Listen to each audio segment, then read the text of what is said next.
The evening started still, too still, the kind of quiet that hides a storm underneath. Vanessa had been buzzing all week about her girls' night, outfit options, cocktails they'd order, jokes they'd laugh at. She narrated everything like a teenager prepping for prom.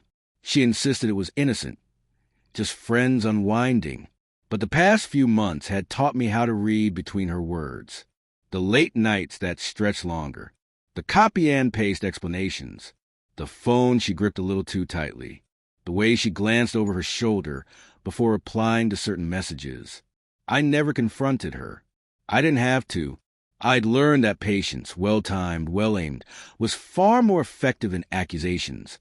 When she finally left that night, smiling wide and blowing me a carefree wave, I sat at the kitchen table in the dim light, phone in hand. I opened her last text. Be good. Don't wait up 2 hearts. I waited a moment, imagining her laughed in the back of a cab, imagining whoever had been occupying her late-night thoughts. Then I typed, slowly, deliberately, hope you and here enjoying yourselves. I pressed send. Calm, cold, precise. I set the phone down, poured myself a drink, and waited. 15 minutes felt like an hour. Then my phone exploded with notifications. One message, then another, then a rapid-fire stream of panic text from her. What? Who? Ryan, what are you talking about? I'm coming home. Please wait. Please don't do anything. A small, quiet smile tugged at my lips.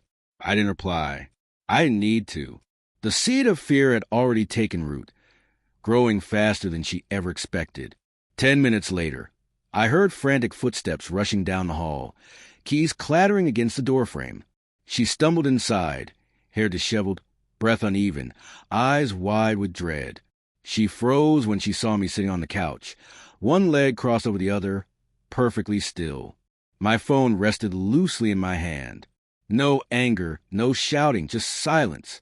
Her expression, guilt, dread, shock all colliding at once, was unforgettable.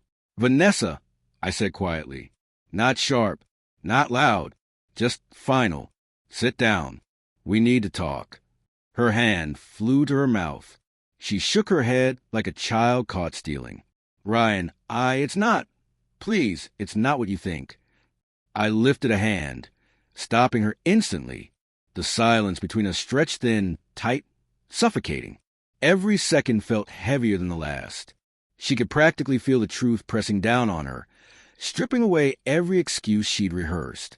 She finally sank into the couch, trembling, fingers clawing into the cushions. Her gaze darted around the room as if expecting someone to appear and save her from the message I'd sent. No one came.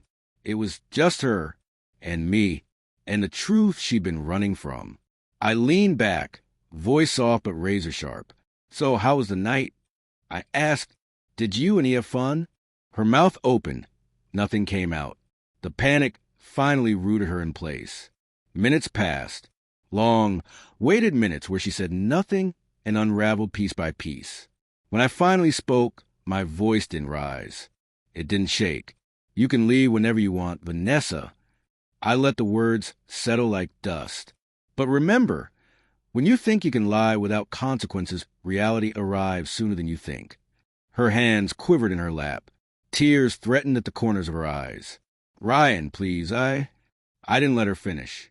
I stood, walked into the kitchen, poured a glass of water, and set it down in front of her with calm precision.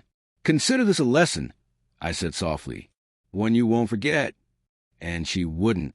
She looked at me like she was staring at someone she no longer recognized. The man who once chased, reasoned, forgave, now silent, unshakable. That silence scared her more than anger ever could. Within minutes she bolted, leaving her coat on the couch, shoes kicked off in the hallway, phone buzzing helplessly on the table. She fled like the apartment itself was collapsing around her. I watched her go with steady calm. No shouting, no chaos, just the quiet understanding that she'd finally felt the weight of her choices. Her messages poured in the next morning. Frantic apologies, explanations, pleas. I answered none. I didn't need revenge. I didn't need drama.